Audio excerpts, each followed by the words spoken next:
So if you even vaguely followed the news on Thursday's debate between President Joe Biden and former President Donald Trump, it's kind of hard to miss this analysis. Joe Biden is too old to be president. David, I think we have to be very clear. This was a very bad night for Joe Biden. Right now, as we speak, there is a deep, a wide, and a very aggressive panic in the Democratic Party.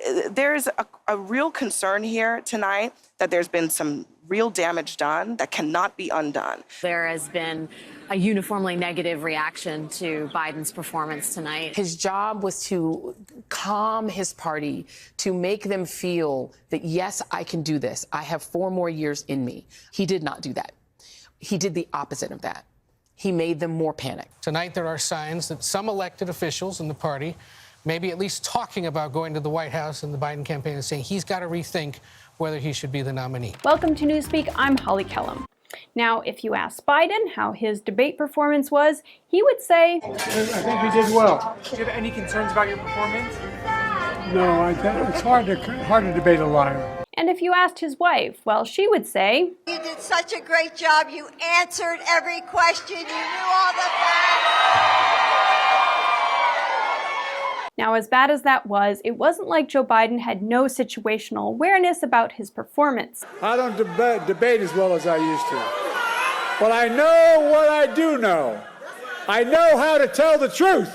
But that said, he's still planning to do a second debate. That is, if his party doesn't replace him first, which is becoming a very real possibility. Now, because this is a channel about the media, I'm not going to get into the politics of the debate, but I do want to talk about the impact this had. Now, leading up to the debate, the media was really hyping it up, calling it the most consequential debate, and so on. This could be the most consequential debate in decades. And preparing for, as you said, what is expected to be the highest stake moment in this rematch so far. This may be the most consequential 90 minutes of their political careers. This might be the most consequential 90 minutes of modern American political history. Listen, this is the most important 90 minutes in Joe Biden's political career. It's in my viewpoint, one of the most important 90 minutes in recent American political history. The historic rematch between President Joe Biden and his predecessor, Donald Trump. According to Nielsen, 51 million people tuned into it on TV. Because it was also being streamed online, the actual number of people who watched it is probably a lot bigger. But when you look at how many people tuned into this debate compared to their first debate in 2020, it wasn't even close. Now, that's still larger than independent RFK Jr., who did his own debate because he wasn't allowed on the CNN debate stage. Candidates needed to have earned at least 15% support in 4 approved national polls and be on the ballot in enough states to be able to win 270 votes in the Electoral College, which is the threshold to win the presidency. Now, RFK Jr. says that CNN cherry-picked the polls that they used and that he would have qualified for the debate stage despite only being on the ballot in a handful of states. He held that debate on Twitter, also known as X, and that drew about 10 million viewers. Now, going into this debate, there were some pretty unusual things about it. This is the first time in decades that a strictly run media debate has been held. For the last 33 years, the Bipartisan Commission on Presidential Debates has been the organizer of the debates. The commission had scheduled debates for September and October, which in some states would have been after people have already sent in their mail-in ballots. The Biden campaign declined to participate, and so that was kind of the end of that. Now, the commission was formed as a bipartisan entity that could mediate between the campaigns to make it easier for them to work things out. Things like the height of the podiums, who gets to stand where, and who gets the last word. But this year, the campaigns are dealing directly with the media companies that are hosting it. And as you can imagine, this has put the media under an even bigger microscope because they're the ones coming up with the rules. And speaking of rules, there were certain requests made by both campaigns. According to the New York Times, the Biden campaign wanted the moderators to be able to mute the candidates' mics. That's because, cue the first 2020 debate. But you I just want to make sure. Joe, you're the I want to make sure. Graduated last in your class, not first in your class. I want to make sure. Mr. President, can you let him finish, sir? No, he doesn't know how to do that. He has, You'd be surprised. You pick You'd be surprised. the wrong guy, the wrong night at the wrong time. Well, after that debate, candidates did sometimes have their mics muted during this second debate. That for the first 4 minutes of those 15-minute segments, each of them would, for 2 minutes, have the ability to speak without interruption. But at this debate, the candidates' mics were muted when it wasn't their turn, meaning that the sparring that goes on between candidates was completely shut down. Now, the other condition that the Biden campaign wanted was to remove the crowd. And I'm sure after CNN's town hall with Trump last May, CNN wanted the seats empty too. Trump made fun of the moderator of the town hall, Caitlin Collins, and his supporters lapped it up. Are you ready? Are you ready? Can I talk? Yeah, what's you the mind? answer? Do you mind? I would like for you to answer the question. Okay, it's very simple to answer. That's why I asked it. It's very simple to, you're a nasty person, I'll tell you. There's one thing Trump is good at, it's turning the tables on his questioner and making them part of the story. CNN reporter Oliver Darcy wrote after the town hall that CNN reporter Caitlin Collins was put in an uncomfortable position given the town hall was conducted in front of a Republican audience that applauded Trump, giving a sense of unintended endorsement to his shameful antics. Now, the Trump campaign also had a request. It wanted both candidates to take a drug test before the debate because Trump believed that Biden's campaign would try to artificially boost his performance with drugs. I don't want him coming in like the State of the Union. He was high as a kite. I said, is that Joe up there? A beautiful robe?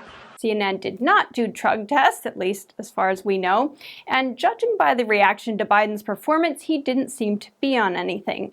Now, I said that going into the debate, there was a big spotlight on CNN, not just because it's the first time it's hosted a presidential debate, but because Trump's campaign accused CNN of bias against him. During the Trump administration, CNN seemed to become part of the resistance movement, with one CNN reporter even refusing to give up the mic during one of Trump's press conferences. All right. And if you did it well, your ratings would be much better. If I may ask one other question, Mr. President, if I may ask one other question, are you worried? That's enough. That's enough. Mr. President, that's I was going to ask one of the other folks. That's enough. Pardon me, ma'am.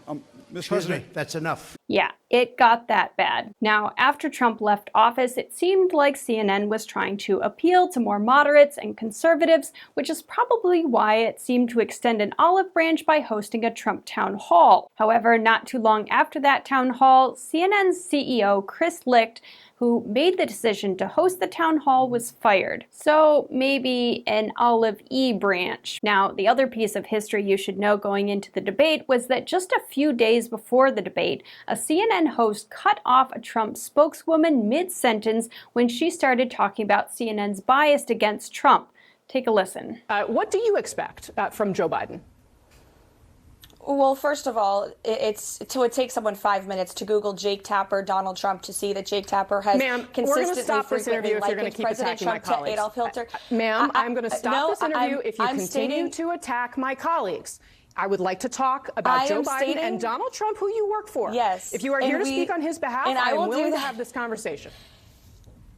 I am stating facts that your colleagues have stated in the past. Okay, now, I'm sorry, guys. We're going to come back out to the panel. Caroline, thank you very much for your time. You are welcome to come back at any point. She is welcome to come back and speak about Donald Trump, and Donald Trump will have equal time to Joe Biden when they both join us now at later this week in Atlanta for this debate. Yeah, so that did not make CNN look like a neutral arbiter in this case, although you could argue that it's just thin-skinned rather than biased. Now, there were two CNN moderators, Dana Bash and Jake Tapper, but the Trump campaign is focused on Jake Tapper's past comments where he compared Trump to Hitler. Take a look.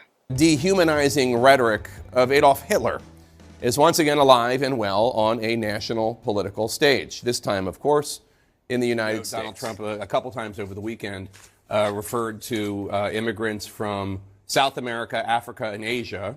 He did not mention Europe. South America, Africa, and Asia as, quote, poisoning the blood of our country, which it's not hyperbole. That does very directly echo Adolf Hitler's language before World War II. To open up a copy of Hitler's Mein Kampf, you would find the Nazi leader describing the mixing of non-Germans with Germans as poisoning. Now, like I said, moderators are supposed to be like referees in a game, impartial, neutral, and fair-minded. But there's always a question mark over referees that used to play for one team or the other. And in this case, Jake Tapper's background working in politics for Democrats gave Trump more fodder for his accusations that Tapper is biased. Tapper worked as a press secretary for a House Democrat, and then later as a spokesperson for Handgun Control Inc., which is now called the Brady Center to Prevent Gun Violence. Now, what I think think was pretty remarkable about this debate is that even though Trump is not any sort of darling of the media, all the media focused on Biden. All the headlines, all the front pages were all about Joe Biden's debate performance. So I think it'll be really interesting to see, with the media basically across the board questioning whether he is fit to be president, if this will finally push the Democratic Party to replace their candidate. Now, there's definitely a lot more that can be said about this debate. If you have specific story ideas that you want me to do, please let me know in the comments below. If you like this video, please hit that subscribe button, share it with your friends, and please, please, please leave a comment for the algorithm gods. I'm Kellum, and you're watching Newspeak.